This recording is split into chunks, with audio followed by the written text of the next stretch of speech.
Eh, bueno, muchas gracias a todos por venir a esta parte del festival. Entonces, este taller nació con la idea de que algunas personas pudieran tener las herramientas suficientes como para sacar un Blitzade, que es el fanzine de la colección de cuentos, que tiene una limitación formal de 9.000 palabras.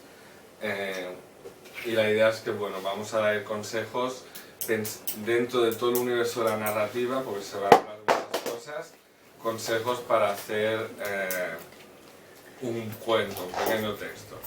Entonces, sé que después todo el mundo me va a contradecir y Chim me va a decir punto por punto lo contrario a lo que yo diga, pero mientras estoy aquí en mi turno, diré que hay un mito respecto, o sea, ¿se puede crear desde el dolor? Sí, se puede crear desde el dolor. Pero los profesionales crean desde el dolor, no, porque se volverían locos. Entonces, se puede crear desde la técnica, ¿no? Y hay mucha gente que crea de una manera técnica y no tiene ningún tipo de limitación y por lo tanto tiene una obra muy extensa y, por ejemplo, uno de ellos es César Aira, que es un narrador argentino que ha superado las 100 novelas. ¿Cómo lo hace César Aira? César Aira es un señor tiene una vida muy tranquila, traduce, se sienta en un café y simplemente crea una idea así muy surrealista y usa los principios, generalizando mucho porque realmente es muy sesudo lo que hace, pero generalizando serían un poco las normas de la impro, que son el sí pero y el no y. Y a partir de aquí, a partir de una cosa surrealista, él va intentando buscar una justificación o encontrarle un defecto y pues simplemente va haciendo una novelita tras otra y realmente todas son muy gratificantes. Este sería un ejemplo de técnica. Otro ejemplo de técnica sería Juan Benet, que es uno de los dos grandes renovadores del castellano en el siglo XX. Está Ferlosio y Benet. Benet era ingeniero, entonces como ingeniero sistematizó un modo de construir las frases, de modo que pudo llegar a hacer una novela como una meditación, que es una novela entera gruesa con 2 puntos, con 2 frases, todo subordinado. Y esto lo hizo pues con un sistema, él trabajaba hacia las de esto y luego hacía su propio sistema. Luego en el mundo del bizarro está Carlton Melick. Carlton Melick va a una habitación de un hotel con Red Bull y no sale hasta que acaba, y entonces en una semana y tal lo puede tener acabado. Esta idea, la idea original de esto, parte del creador del Club de la Lucha, que era un tío que trabajaba en una cadena de coches, entonces necesitaba escribir una novela y tenía poco tiempo, y decidieron que en lugar de dilatar algo en el tiempo, porque lo normal, el sistema clásico para escribir un texto sería ir poco a poco como labrando marfil, ¿no?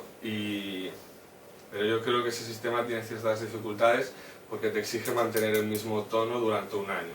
Y es probable, sobre todo al empezar, que tu tono cambie. Y entonces, bueno, a Melick le funciona así, se cierra, hace una novela y la saca y puede sacar 4 al año. Esta mañana hablábamos de bolsilibros. El rey es Marcial Lafonte Estefanía, que era ingeniero y hizo un sistema para hacer novelas del oeste. Su sistema era tan bueno que él murió y uno de sus hijos pudo seguir empleándolo y siguieron saliendo novelas de Marcial Lafonte Estefanía. Y para poner un ejemplo un poco distinto, en el mundo de la poesía, Cirlot, pues que tiene unas aliteraciones como muy bellas, pues usa sistemas de la poesía nórdica, y los copia y los adapta al castellano, y en el fondo es bastante más técnico que la impresión esta que da como de la poesía que parece recién salida, ¿no? En el fondo es profundamente técnico. Entonces, mi propuesta de hoy es dar una serie de valores que yo creo que UNE tiene que considerar antes de escribir, y creo que teniendo esto claro, lo que queda luego solo es tejer el texto, ¿sabes? Muchas cosas quedan claras y las tienes resueltas en tu cabeza y solo tienes que tejerlas. Sería como una propuesta de sistema. ¿Alguien puede traerme un stick? Que me está quedando una boca chiquísima. Esto en el vídeo va a quedar salado. Recordación. Cortada. Claro.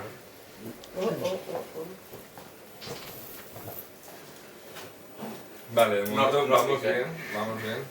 He dicho algo, ¿no? Así que nórdico, ¿eh? Nórdico. Es que Fritzl tiene fama fascista y aquí ha cagado. Gracias, Topo, muchas gracias. Vale.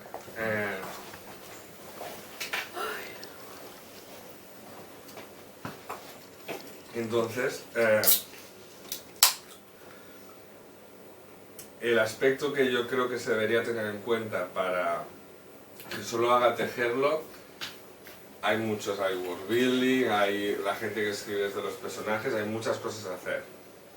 Mi propuesta es muy comparatista y es un mismo elemento visto desde 3 ópticas, que sería tradición, género y nación, que son todos lo mismo, que es el diálogo de tu novela con las anteriores novelas, ¿vale? Entonces, toda novela se inscribe en un género, que es un horizonte de expectativas para el lector, y es el modo que tienen los profesionales de juzgar una novela. Cuando un profesional tiene que juzgar una novela, no dirá es buena o mala porque es un western, dirá dentro de los westerns es bueno porque cumple estos elementos del western, ¿vale? Entonces,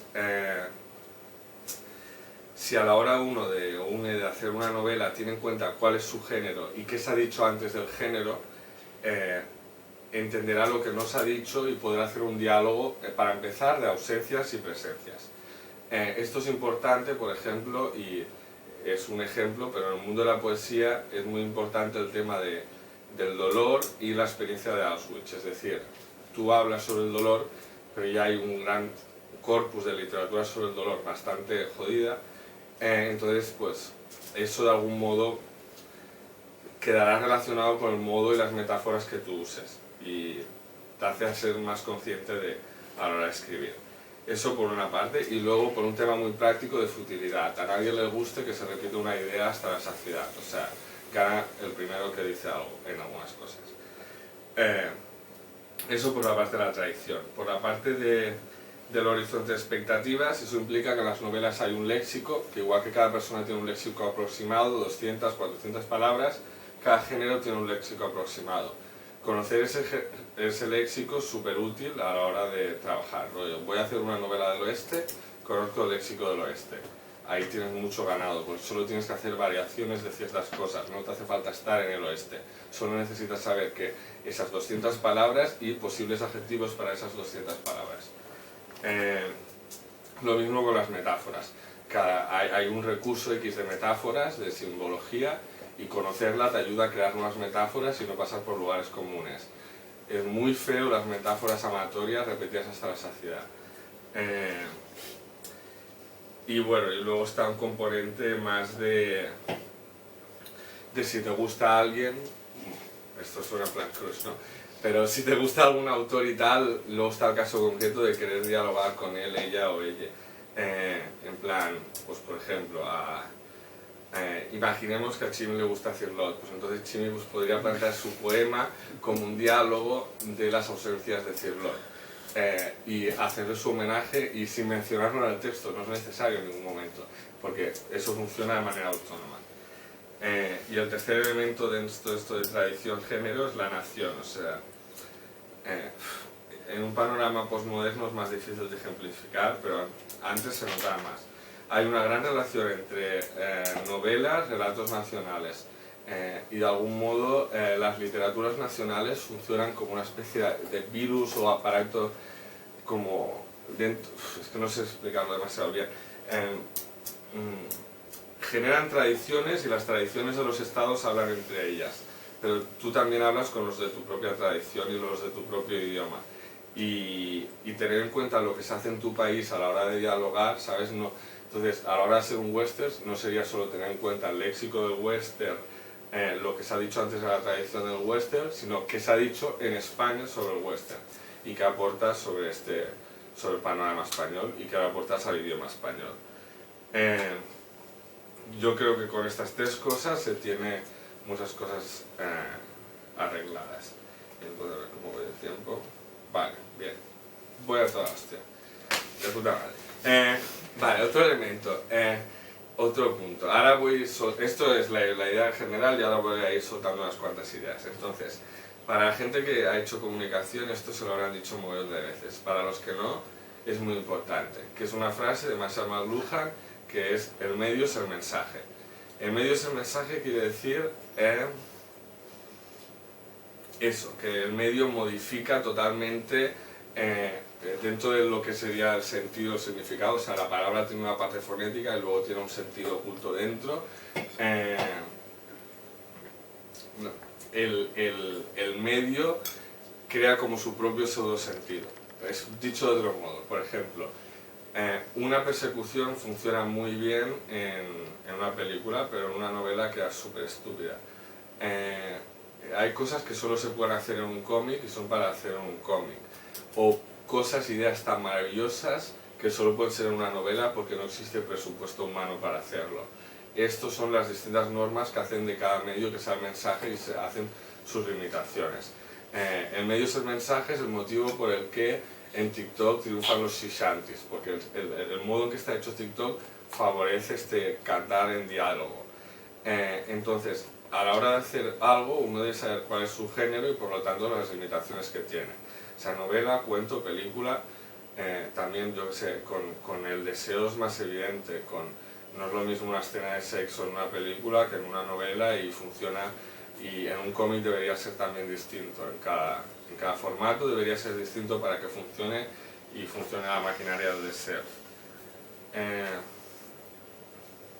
Otras ideas, otros modos de hacer cosas. Otro es pervertir algo. Que pervertir algo puede ser hacer una alteración de algo. A esta mañana comentaba lo de cambiar una palabra. Puede ser por ejemplo, la novela de X es una novela de viajes en el tiempo con psico-killers slasher. Vale, pues yo pervierto esto. Lo mío será una novela de tal con psico-killers slashers judíos.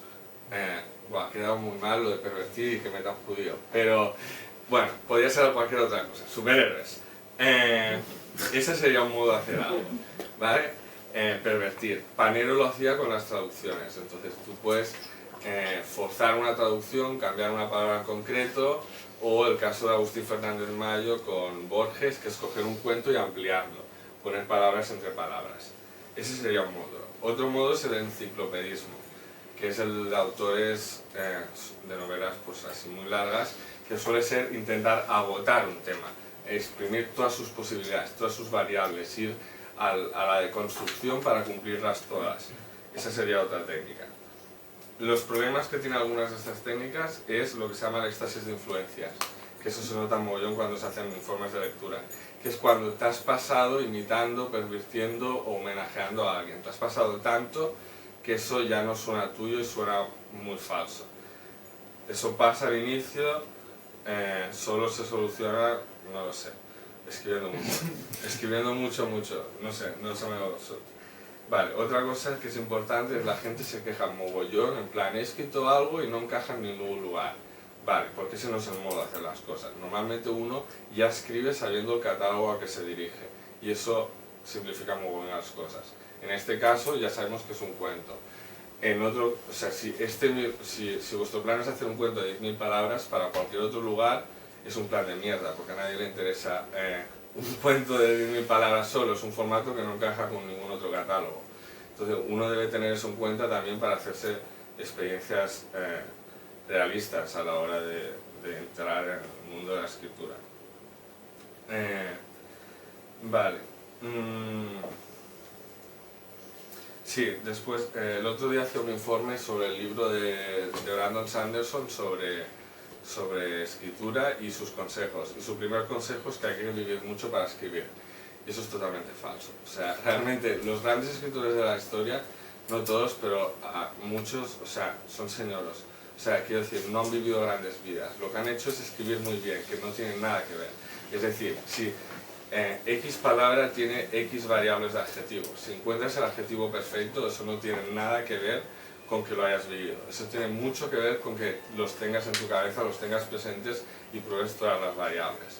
Entonces, Lovecraft tuvo sueños, pero o sea, no, hay un abismo entre una cosa y la otra. Y podría poner un mogollón de ejemplos de un mogollón de personajes de la historia que tuvieron vidas súper aburridas y anodinas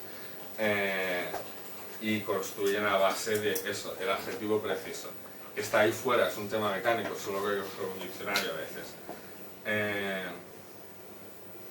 Luego, consejos de cosas con las que se puede hacer trampas para coger ideas, pues es que hay 20.000 cosas, desde cromos, o yo uso una cosa que son como dietarios, y hay el dietario de varios autores, y son recopilaciones de definiciones que los autores han hecho de ciertas cosas. Por ejemplo, tengo el dietario Aira, y hay mar, pues la definición que ha hecho en una de sus 100 novelas de mar de César Aira. Entonces, cuando tienes los conceptos de alguien, también es más fácil dialogar. Y estos libros se pueden encontrar, tú encuentras el tuyo, lo personalizas o eliges el cual vas a usar, y para hacer cuentos es un canalizador muy rápido. Y mi último consejo del mundo editorial es no casarse con nadie, porque nadie tiene el interés que tiene el autor. Es decir, el editor quiere compartir un capital social y el editor quiere ganar dinero contigo. Pero el sistema español actualmente no está hecho para que el autor maximice al máximo sus posibilidades como escritores. Si quisiera más a los escritores, harían con el sistema americano en el que se permite que haya un small press y un big press, y el mismo autor hace distintos tipos de publicaciones, distintos sellos, y por ejemplo, algunos autores que publican 2 o 3 novelas literarias al año podrían también publicar otras pseudonovelas en otros sellos y a lo mejor vivir de eso.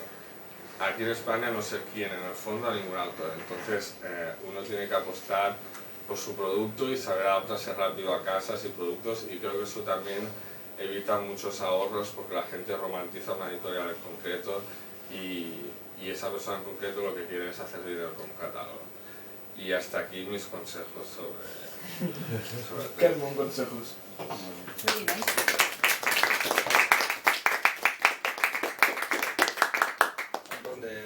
¿Preguntas o Bueno, deixar pel final de tot? Si hay alguna pregunta.